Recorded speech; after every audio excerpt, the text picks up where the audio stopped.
Everyone, welcome to astro एंड चल। So ये वीडियो मैं हिंदी में बनाऊंगा।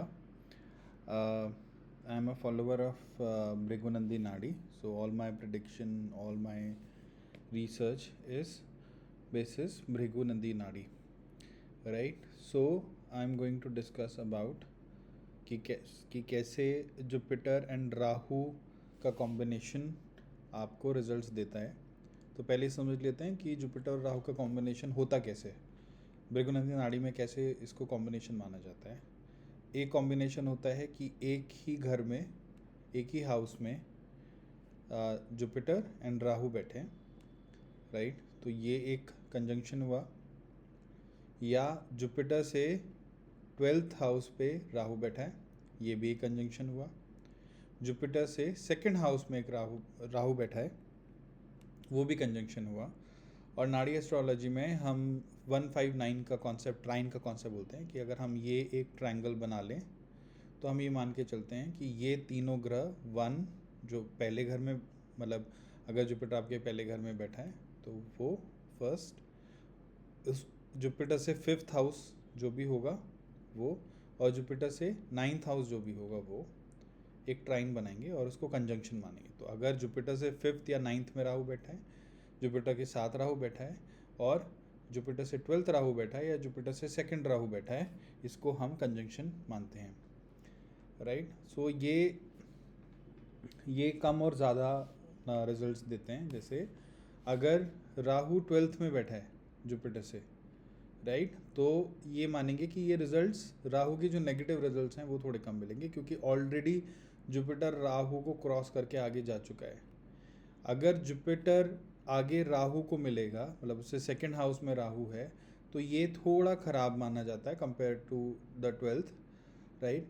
और अगर साथ में है तो वो तो है ही कंजंक्शन, वो तो नॉर्मल पराशरी ज्योतिष में भी होता है, राइट। और अगर ये उससे 5th में है तो भी कंजंक्शन माना जाएगा, और 9th में है तो भी कंजंक्शन माना जाएगा। तो सबसे ज़्यादा रिजल्ट देता है जब कंजंक्शन साथ में होता है, एक ही हाउस में होता है, फिर उसके बाद सेकंड पे देता है, फिर ट्राइन में देता है। यूजुअली जो दूसरे प्लैनेट्स होते हैं राहु के अलावा, उनको हम बोलते हैं, क्योंकि राहु 180 डिग्री पे, राहु केतु 180 डिग्री पे उल्टा चलते हैं, तो राहु यहाँ से यहाँ आएगा तो उसको ग्रहण लगाएगा बृहस्पति को। अदरवाइज़ अगर यहाँ पर अगर हम वीनस का या कोई और कंजंक्शन मानते तो हम बोलते हैं कि साथ में कंजंक्शन सबसे स्ट्रांग होता है, उसके बाद ट्राइन होता है, उसके बाद 212 होता है। अगर यहाँ पे जो सेकंड होता, अगर सेकंड हाउस में है तो ये थोड़ा सा ज़्यादा एक्टिव होता है in case of Rahu and Ketu, right. So let us see the results. तो अब आपको अपना हॉरोस्कोप खोलना है, अपने जुपिटर की प्लेसमेंट देखनी है, और फिर देखना है कि वहाँ से वो कैसे रिजल्ट्स देता है, राइट। तो अगर आपके पास आपका भी कंजंक्शन है, सो जो भी जो रिजल्ट्स मैं आपको बता रहा हूँ वो हो सकता है कुछ उसमें से आपके लिए एप्लीकेबल हो, कुछ लोगों के लिए सारे एप्लीकेबल हो सकते हैं, या कुछ के लिए बहुत कम एप्लीकेबल हो सकते हैं। ये डिपेंड करता है कि बाकी के प्लैनेट्स आपको कैसे एस्पेक्ट कर रहे हैं, कैसे कंजंक्ट कर रहे हैं। तो ये जो कॉम्बिनेशन के रिजल्ट्स हैं इसको और बेटर और ख़राब वो दूसरे प्लैनेट्स कर सकते हैं। तो यूजुअली बिकॉज जुपिटर जीव है, जुपिटर इज यू, आप हैं, एंड राहु इल्यूजन है, राइट। सो इस केस में राहु आपको एक डे ड्रीमर बना देगा, ठीक है। राहु इल्यूजन है, और राहु एक और राहु की क्वालिटी है, ये मैग्नीफाई कर देता है, किसी भी चीज़ को मैग्नीफाई कर देता है। तो ये आपको इमेजिनेटिव वर्ल्ड में डाल देगा। आपने देखा होगा there is a thing called, हम बोलते हैं कि शेख चिल्ली। तो ऐसे लोग शेख चिल्ली वाले सपने भी देखते हैं, राइट। वो एक बार लेटेंगे, बैठेंगे, और वो उसी टाइम पे वो फिर बिल गेट्स भी बन जाते हैं, राइट। तो वो एक इमेजिनेशन के वर्ल्ड में जीते हैं, बिकॉज जुपिटर जीव है और राहु लोअर क्लास है, राइट। तो यूजुअली माना जाता है कि ये जो जीव है वो किसी ऐसे जगह पर पैदा हो सकता है जहाँ पे कल्चर डिफरेंट हो, दूसरी कम्युनिटी रहती हो, आप जिस कम्युनिटी में आप पैदा हुए हैं वो कम्युनिटी ना रहती हो, कम रहती हो, मगर वो दूसरी कम्युनिटी का ज़्यादा वहाँ पर इम्पैक्ट हो। यूजुअली देखा गया है बिकॉज राहु इज़ समथिंग जो कुछ कहना नहीं मानता है. सो ऐसा इंसान देखा गया है कि वो अनऑर्थोडॉक्स होता है कि, और in both good and bad cases as well unorthodox होता है ये जो सोसाइटल नॉर्म्स होते हैं उसके विपरीत, उसके अपोजिट डायरेक्शन में भी चल सकते हैं ऐसे लोग. राहु झूठ है तो ऐसे लोग लायर्स हो सकते हैं. कितना वो हमको देखना पड़ेगा कि कितनी डिग्रीज पे है, आपस में कितने डिग्रीज में कंजंक्ट हैं, राइट. एंड क्या दूसरा बेनिफिक और एस्पेक्ट है या नहीं है, उसके बेसिस पे हम ये करेंगे कि ये ऐसे लोग अगर मान लो कुछ पॉजिटिव इम्पैक्ट नहीं है तो सिंफुल एक्टिविटीज़ करते हैं, इनके मोरल्स बहुत मॉरल्स डाउन होते हैं बहुत, they can easily cheat people, right. तो ऐसे सिंफुल एक्टिविटीज़ करते हैं. राहु यूजुअली लोगों को डिफरेंट जहाँ पे वो होते हैं उससे डिफरेंट दूर ले जा कर के सेटल कराता है.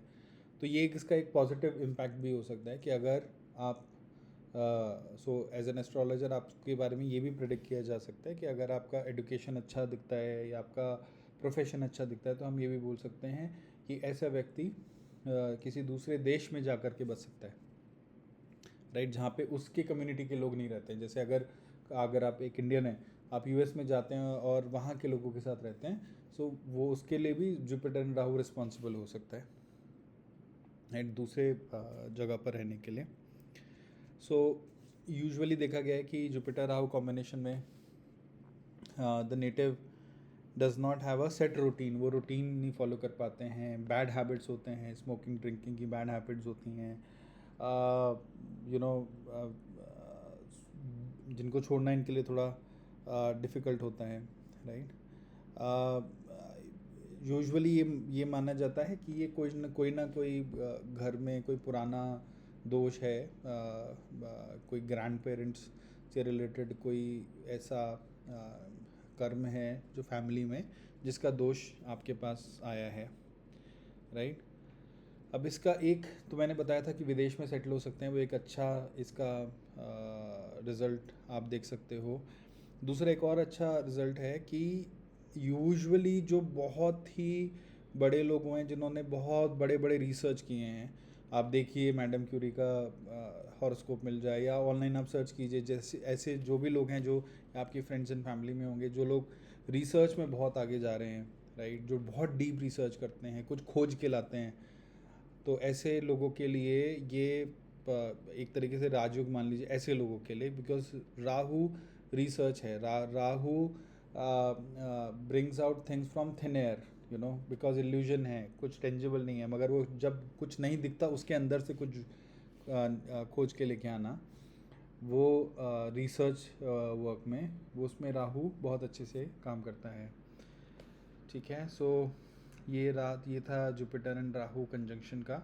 अब इसमें बहुत डिफर कर सकता है कि राहु डिग्री वाइज अगर आगे है तो उसके रिजल्ट्स डिफरेंट हो सकते हैं, जुपिटर डिग्री वाइज आगे है तो उसके रिजल्ट्स भी डिफरेंट हो सकते हैं. वो प्रॉब्ली मैं अपने आगे की वीडियोस में कवर करूँगा if in case this video gets a good response, right. So I have started मैंने एक फ्री कंसल्टिंग सर्विस स्टार्ट की है एस्ट्रोलॉजी में.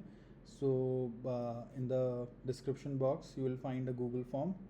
You can click on it, submit your Rashi chart, DM me, and then probably I'll send you a voice note with an answer of one question that you ask. Thank you very much.